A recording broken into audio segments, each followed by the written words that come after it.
एक यूट्यूबर, एक सरकारी परीक्षा और करोड़ों का मुकदमा। जी हाँ, ये कहानी सिर्फ एक वायरल वीडियो की नहीं है। ये कहानी है हमारे देश की प्रतियोगी परीक्षा प्रणाली पर उठ रहे बहुत ही गंभीर सवालों की। तो चलिए आज इस पूरे मामले की परतें खोलते हैं और समझते हैं कि आखिर हुआ क्या। 2.5 करोड़ रुपए। जी हाँ, 2.5 करोड़ रुपीस। जरा सोचिए, इतनी बड़ी रकम का मानहानि का मुकदमा किया है एक कंपनी ने एक यूट्यूबर पर।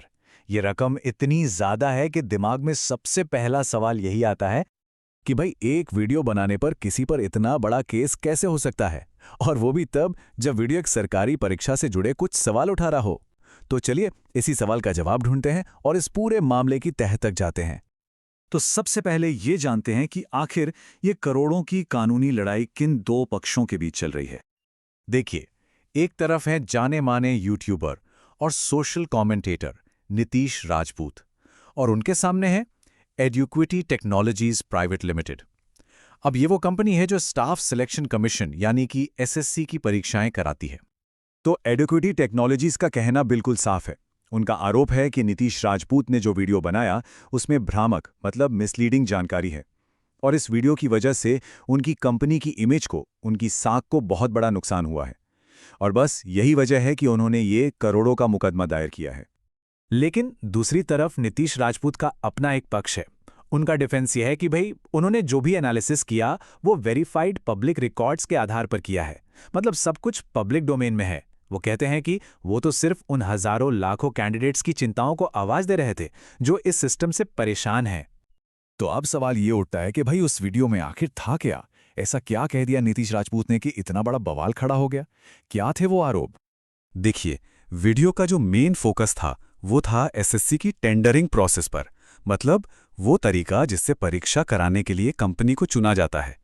वीडियो में कई सवाल उठाए गए थे, जैसे कि वेंडर को किस आधार पर चुना गया, नियमों में अचानक बदलाव क्यों किए गए, और हाँ, परीक्षा के दौरान जो ऑपरेशनल दिक्कतें आती हैं, जो टेक्निकल ग्लिच होते हैं, उन पर भी बात की गई थी।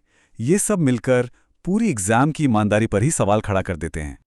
लेकिन सवाल है, ये सारी जानकारी आई कहां से?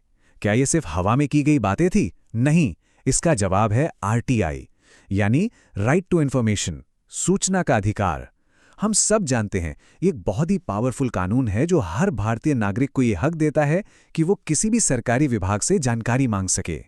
इसका मकसद ही सिस्टम में ट्रांसपेरेंसी और अकाउंटेबिलिटी लाना है। और यही इस केस का सबसे जरूरी पहलू है।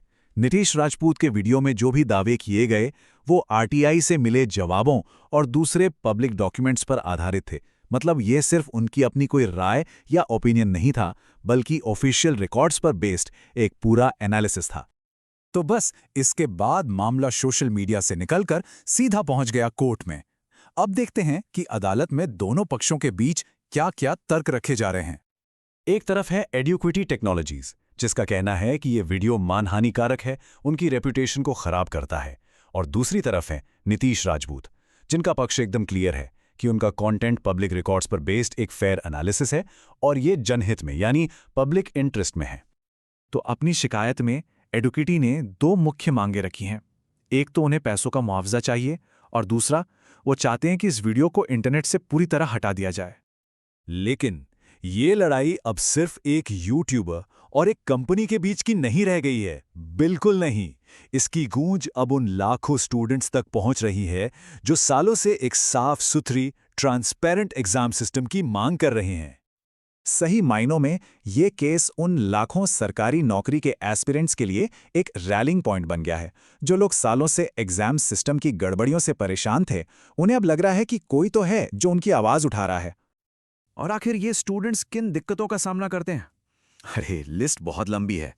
कभी एग्जाम के बीच में ही कंप्यूटर हैंग हो जाता है, कभी रिजल्ट्स के लिए महीनों बल्कि सालों तक इंतजार करना पड़ता है, टेस्ट सेंटर्स पर मैनेजमेंट की कमी और पूरी प्रोसेस में ट्रांसपेरेंसी की कमी। ये तो जैसे अब एक आम बात हो गई है। अब इस केस के बाद ये एस्पिरेंट्स और भी ऑर्गेनाइज हो रहे हैं। वो सिर्फ कोर्ट से दखल की मांग नहीं कर रहे, बल्कि बात अब सुप्रीम कोर्ट तक जाने की हो रही है। उनकी मांग है कि एसएससी के पूरे फ्रेमवर्क की एक इंडिपेंडेंट जांच होनी चाहिए। ये वाकई में एक बड़ा और संगठित आंदोलन बनता जा रहा है। और यहीं से हम इस कहानी के सबसे अहम पड़ाव पर आते हैं। एग्जाम रिफॉर्म का भविष्य। क्या होने वाला है आगे? ये मामला सिर्फ एक विवाद नहीं है, ये एक बड़े बदलाव की चिंगारी भी हो सकता है। देखिए, भारत में सरकारी भर्तियों की प्रक्रियाओं पर सवाल उठना कोई आज की बात तो है नहीं। इतिहास गवाह है कि पहले भी कई बार सुप्रीम कोर्ट ने ऐसे मामलों में दखल दिया है। और यही बात इन कैंडिडेट्स को एक उम्मीद देती है कि शायद इस बार भी कुछ ठोस नतीजा निकले। तो कुल मिलाकर ये लड़ाई सिर्फ एक वीडियो की नहीं है। इसके 3 बड़े पहलू हैं। एक तरफ है फ्रीडम ऑफ स्पीच, यानी बोलने की आज़ादी। दूसरी तरफ है एक कंपनी की रेप्यूटेशन। और इन सबसे ऊपर तीसरा और सबसे अहम पहलू है सिस्टम में पारदर्शिता, यानी ट्रांसपेरेंसी। तो आखिर में एक ही बड़ा सवाल बचता है, क्या ये कानूनी लड़ाई भारत के कॉम्पिटिटिव एग्जाम सिस्टम में एक असली बदलाव लाने का काम करेगी? क्या ये कैटलिस्ट बनेगी? खैर, इसका जवाब तो वक्त ही देगा। लेकिन एक बात तो पक्की है, इस केस ने एक बहुत ही जरूरी बहस को जन्म दे दिया है।